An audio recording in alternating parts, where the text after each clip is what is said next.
Hello, today is July 1st, 2020. My name is Cristian Doña, and I am interviewing Paco Fuentes for the Conversaciones Oral History Project, Voces of a Pandemic project at the Office of Latino and Latin American Studies and the Chris Library at the University of Nebraska at Omaha.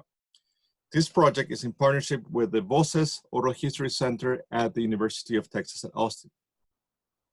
Please know, Mr. Paco Fuentes, that this interview will be placed in the Chris Library at UNO and shared with the Voces Oral History Center at the University of Texas at Austin. If there's anything you do not wish to answer or talk about, I will honor your wishes. Also, if there's something you want to talk about, please bring it up and we'll talk about it. Because we're not conducting this interview in person, I need you to record your consenting. So I'll ask you a series of 6 questions. Please say yes, I agree, or no, I do not agree after each one. There are several questions we need to make sure you agree to before we go on. The Office of Latino and Latin American Studies wishes to archive your interview along with any other photographs and other documentation at the Chris Library at UNO.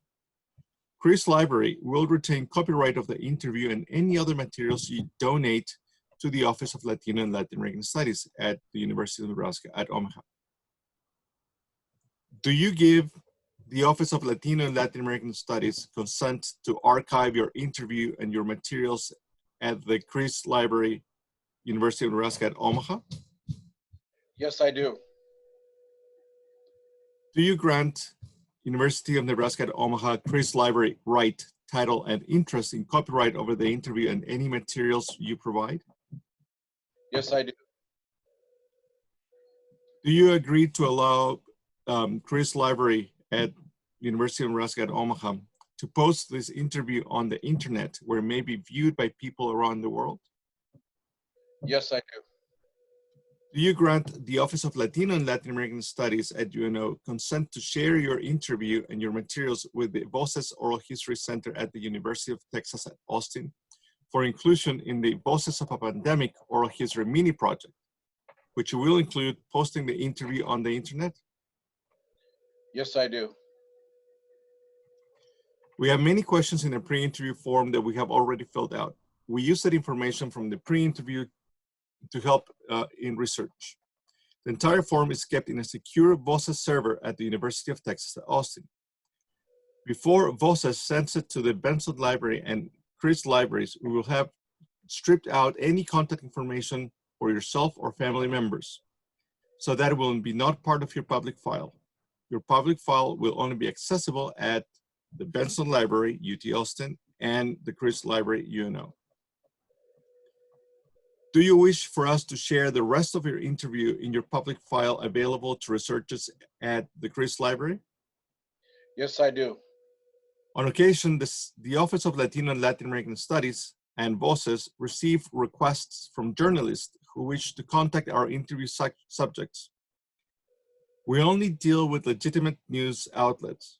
Do you give consent for us to share your phone numbers or your email with journalists?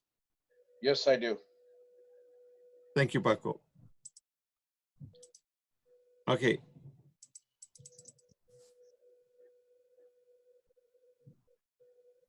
So if there's any specific stories or anecdotes that you wish to tell me while we're talking, please go ahead and let me know, okay?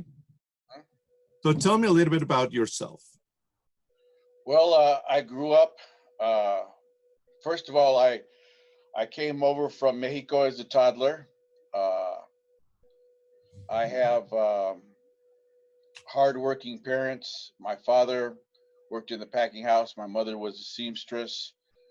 We arrived in South Omaha in the early 60s. I grew up in South Omaha, attended school in South Omaha, and then left for the Air Force shortly after high school graduation. And I had a 20-year career and retired in 1998, came back to Omaha and worked at the Omaha World Herald for a couple years and then in 2000, I applied for the job I currently have, which is the director of the South Omaha Boys and Girls Club, and I've been here ever since. I've got a wife, Dorothy, that we've been married almost 40 years, one daughter, Christina, and three grandchildren, son-in-law, Daniel, and my wife, my daughter, and I all work with kids. Thank you. So, do you still have family in Mexico? Have you returned to the places where you were originally from? You know, what's interesting is the last time I went back to my hometown, which I consider Irapuato, Guanajuato to be my hometown, was before I got married.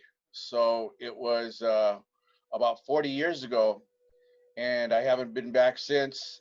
And I have a large family. There's literally hundreds of relatives in Mexico that I've never met. And let's see, I think the last time I was in Mexico, I went to Tijuana for a Boys and Girls Club conference about 15 years ago, maybe. And that's about it. We have some cousins in Austin, Texas, and that's the only family we have that's outside of the Omaha Fuentes family. So my mom and my dad came with me and my older sister, and carved out a life here in Omaha. And now there's probably about 30 to 40 of us. Mm-hmm. But you know, all my cousins and uncles and aunts, I mean, they're not here. So that's a big part that I miss out on. Thank you. And can you tell me a little bit about the Boys and Girls Club and what's your role there? Sure. Well, I actually attended the club that I manage.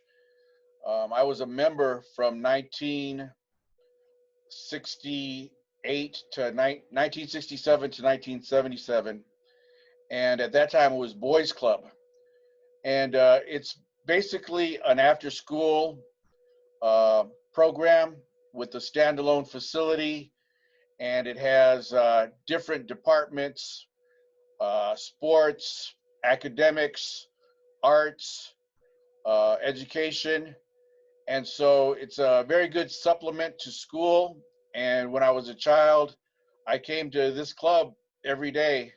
Not every day, every weekday when I was in elementary. And so I grew up here. And when I came back in 1998 and applied for the job, it was right before a major renovation. So the club looked exactly like it did when I was a kid. And, you know, I wasn't expecting to be so overwhelmed when I walked in the door, but I was overwhelmed. You know, it'd been 20 years since I'd been in the building, and I just had so many good memories about it that it just took me aback. And I spent almost 2 hours with Tom Kunkel, who's my current boss, and he was working over here at the time till they found a unit director. And by the time I left, I wanted this job very badly, and luckily I was hired, and I was here a couple weeks after that. As the unit director, I oversee the South Omaha Boys and Girls Club, the day-to-day operations, which includes the grounds, the outside, the facility, 30,000 square feet, 25 to 30 employees, and 1,100 club members and their families. So it's a big job. I've been here 20 years, and I've got to say, there's not a week that goes by that I don't learn something new. So it's a very comprehensive profession. It's very dynamic. Um, you literally can't predict the next half hour in this job. You know, I could leave this Zoom meeting with you, and then an emergency, you know, happens, and I drop everything and attend to that emergency. And so it's a very challenging job, and I think in a bizarre way I kind of like that. I kind of like the fact that I can handle a really hard job that a lot of people couldn't. So Yeah, no, it's a wonderful thing that you do there. So the Boys and Girls Club in Omaha, you mentioned it's been there for at least or more than 40 years, and it works with school age children. So what do you think is in the role or the importance of the Boys and Girls Club in South Omaha? well, first of all, to keep the children safe in a nice, caring environment where we want to develop them and help make them um, complete.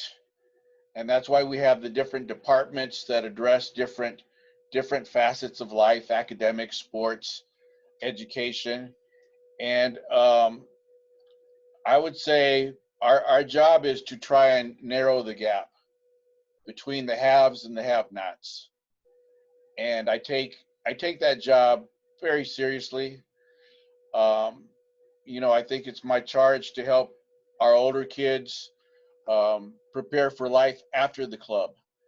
And it's very gratifying to have club members come back in uniform or with their first brand new car.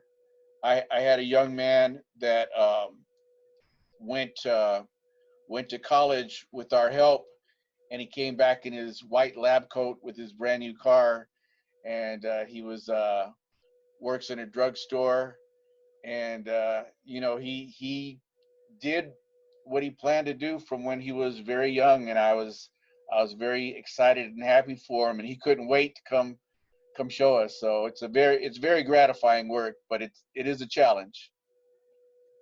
Of course. Um, let's get back to or let's start talking about the current times. How did you first learn about COVID-19 and when? Well,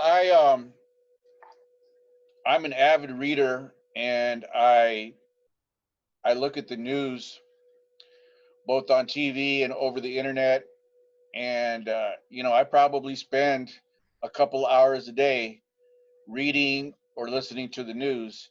So probably, I mean, as early as when it started, back in maybe November, December, when they first, started talking about it, and it was a non-issue when it was still an isolated incident over in China. So from the very beginning.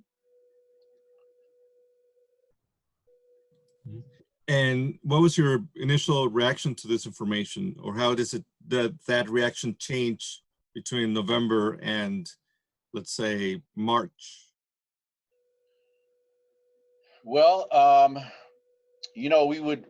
my wife and I would talk about it daily, and we were just in the beginning we were worried that it wasn't being taken seriously, and then it kept getting bigger and bigger, and it still wasn't being taken seriously by the White House, by our leadership, and we just kept seeing it get bigger and bigger, and getting more frustrated and worried.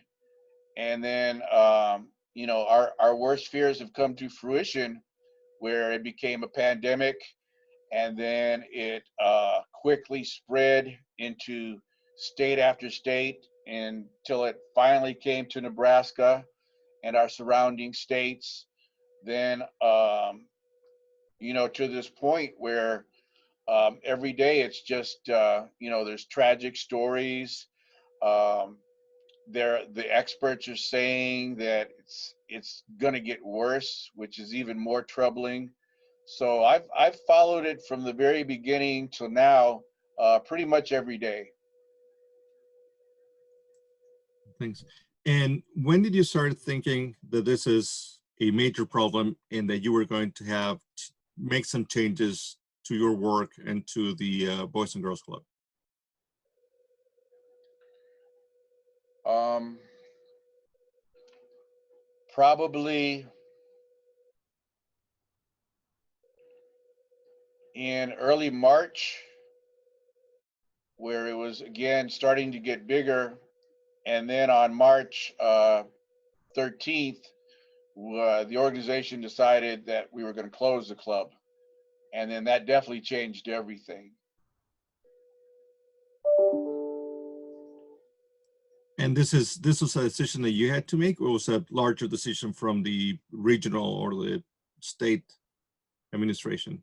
Yeah, the way our hierarchy works, we have a CEO, and he's led by a volunteer board of about 25 to 30 people, and they make policy. So the board made the decision, and it trickled down from the CEO to the chief operations officer, my boss, and then we got the word uh, Friday afternoon very quickly, and we closed down and have been closed for children since March 13th.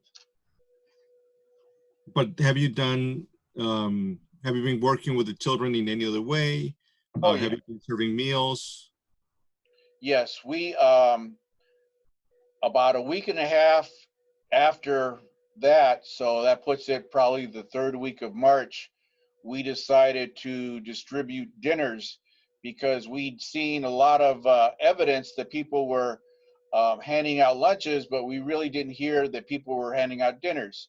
So we started handing out free dinners at half a dozen of our clubs, and we've been doing that ever since. So Monday through Friday here at the South Club, we are here and we distribute sack dinners, and then often supplements. Like last night, we had boxes and boxes of fruit, and we do that from 4 to 6 o'clock. And right now, we're giving out about well, last night we gave out 225 meals, both at the South Club and with our Out and About program, which is a program where we have staff members drive around and deliver meals straight to people's doors. And we've also been doing a lot of um, internet activities with kids. So a lot of virtual activities. We started our own YouTube channel. We're on TikTok. We're on Facebook, and we're doing various things every single day. A couple of weeks ago, we had a Zoom bingo for our families and our kids, and that went well. And our staff ran that, bought the prizes. They had the Zoom bingo over the internet, and then the winners came to the club and picked up their prizes. So we're trying to do as many, fun, virtual, and when we can, safely interactive things as possible. And I think we're doing a pretty good job of it. Great. And let's move a little bit to you and your family. How do you think that COVID-19 has impacted you directly, you, your family? You mentioned at some point that you had a extended family member that had COVID-19. Well, I mean, it's changed our lives completely. I'm over 60, and I had a heart attack in December. So I'm one of those, and I'm Latino, a male. And so I'm one of those vulnerable categories. And so, we went into quarantine. I worked at home. Um, we're still very, very careful about where we go, and really, it's out getting food, um, and not much else. And so it's changed our entire lives, I would say. Do you still get together with your daughter and with your grandchildren, or do you see them just via Zoom? Or No, we do. They've been safe. We've been safe.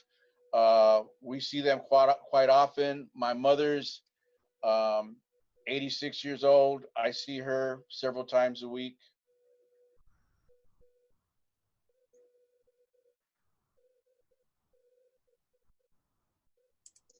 thanks, sir. And you mentioned that you had some scare healthcare issues last December. How how how this has changed how you approach healthcare in general, or have you been taking care of your health? Yeah, it was a big wake up call. I believe that the heart attack was a result of me not taking some of my medicine, which it ran out, and so I've been taking it, you know, religiously every day, and I feel better as a result. And you know, I would say, yeah, a big part of it is the COVID. I want to be strong. I want to be resilient, and so it's had a big effect.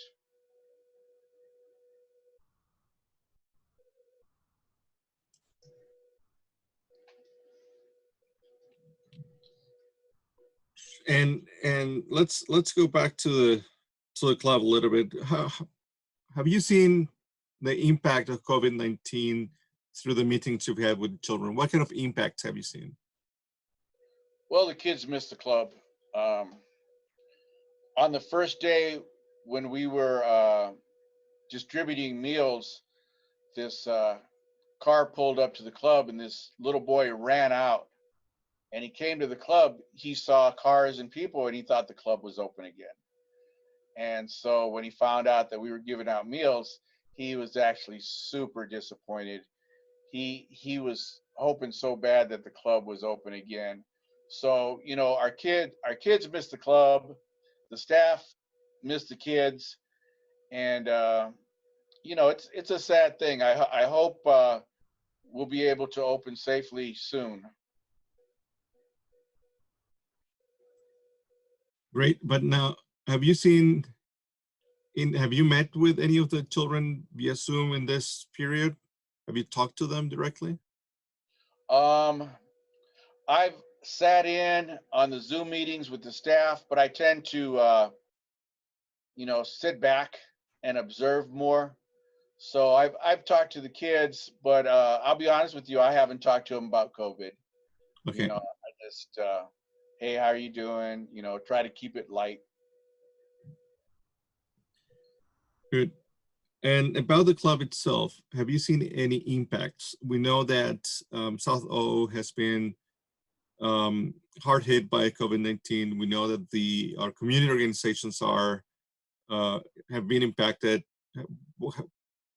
Have you seen any impacts directly on the Boys and Girls Club in terms of funding, in terms of future, etc.? Um, yeah, absolutely. Because we don't have kids, the grant-driven programs that we have, we can't conduct them. And so I imagine there's a big financial challenge, and maybe even a strain. I've got to tell you, I'm not in the money business, nor do I want to be. And so, I pretty much stay away from that. But yeah, I would say there's, financial uh, issues directly related to COVID. Um, there's probably staff anxiety, stuff like that. So yeah, it's had a huge impact on the organization, I believe. Mm-hmm. And so what's going to be one of the first things you do when you open with your kids? We will probably smile. You know, we're gonna see the kids. They're gonna be excited. They're gonna be a little bit giddy, and the staff will look at each other and smile. And then we'll start, you know, doing what we do, which is keeping the kids safe, keeping them entertained, educating them, uh, and just enjoying them and letting them enjoy themselves while they learn a thing or two. Mhm. But how do you think the world and the community is going to change, or it's going to be different from pre-COVID to after COVID? Well, you know, I imagine the kids will have face masks, and the staff will certainly have face masks. Uh, I imagine, and so this is to tell you that we haven't unfolded our plan yet, nor do I know. I imagine that we'll be at limited capacity, and there'll be safe distancing in our areas. So the club experience is going to be a lot different. You know, just like the schools have had to adjust, and school's going to be a lot different.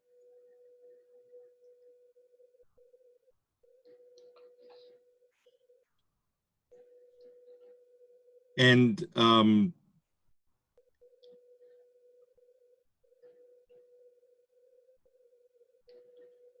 sorry, I blanked for a second there. Is there anything else that you think that the COVID will impact in terms of your life or the life of your family or the life of your work? Well, obviously, if you know, if I ever get exposed, anybody that I know gets exposed, there's the level of illness to include death. So it's a, you know, it's a huge issue. Um, you know, I've always said that health is one of the most important things. You could be a zillionaire, but if you're deathly ill, you know, that money doesn't make a bit of difference at all. So, you know, health is everything, and the virus is encroaching on that, and you know, it's an ever-present danger. So, you know, it's a big deal. Yeah, yeah. And do you talk to your family about what would happen if one of you gets sick in terms of how to take care of each other, how to quarantine each other, or you simply just go with it? We haven't talked about it per se, but I mean, you know, I know exactly what we do. So there's, to me, it's pretty obvious. So. Mhm. Thanks. Well, Paco, I don't have any more questions at this moment. Is there anything else you'd like to share with me about your experience with COVID-19 that I have not asked you about? Yeah, interestingly, I'd like to share a photo that I took just this morning, and as I passed his house, I, you know, I took a mental snapshot, and after a block, I went back and parked the car and took some pictures, and I just wanted to share my thoughts. So I'll go to share screen.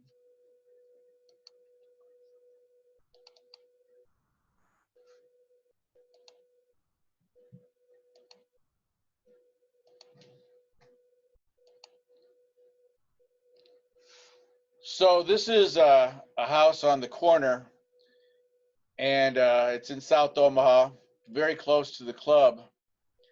And so as I passed by, you know, I took a look at it, and you know, I imagine it's a hardworking family. You see the trash cans there stacked up, a bin, storage bin. The yard is nicely kept. There's a soccer net for the little kids to play. There's a barbecue grill, where I imagine the adults will put on meat and have impromptu get-togethers. So this is my South Omaha, and in one picture, it's what I love about South Omaha. We don't put on airs. We are what we are. Make no apologies for it. People are hardworking. We love our kids. We love to have a good meal. And so it says a lot to me in one picture, and I just felt compelled to take a picture of it to show you that, and that's pretty much it. Thanks. It's a wonderful description of what South Omaha is and what the neighborhood is. Do you mind sharing that picture with me afterwards? Yeah, I could send it to you. Thank you. So Paco, that was the interview at this moment. Thank you very much for letting me talk to you about this. And if you have anything else, any other ideas or inputs, just feel free to email me or send me a message. Thank you. I guess you bet. What gives me peace at night too is that there's a lot of resources out there for people in South Omaha, and in Omaha in general, with free testing and meal programs and things like that. So I believe the community has really stepped forward.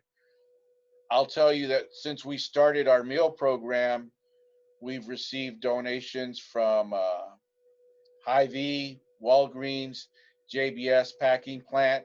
So people hear about what we're doing and they want to be a part of it, and that makes me feel good about our community in general. And so, I think we will weather this storm and go on. And I'll be here, God willing. The Boys and Girls Club will be here, and it'll be a good day when we do open up those doors and the kids come in and we get to smile with our kids again. So I guess that's probably as good a place as any to finish the conversation. No, yeah, wonderful. I just wanted to ask you one thing about what you just said. You're talking about the community efforts. So you're saying that this is something that comes from the base of the community, not from the city, not from any other. From all levels, I believe. But I guess what touches me the most is when people, and I'll give you one example. Our out and about bus was going into a neighborhood, and kids were rushing the bus because they know there's free meals, and so it was stopping traffic. And so this lady that was in back of the line went around to talk to the driver, and instead of being angry, she said, "Hey, I love what you guys are doing. What can I do?" And it so happened that she worked at Hy-Vee, and the very next day she showed up with an assistant and dropped off about 12 or 14 big bins full of items: clothes, food, toys for kids. So it's that kind of grassroots effort that especially that's powerful to me. And don't get me wrong, I appreciate the help at the city, state, regional, federal level, but it's when people go out of their way to help other people. I really like and admire that. Thanks. No, that's wonderful. Thank you.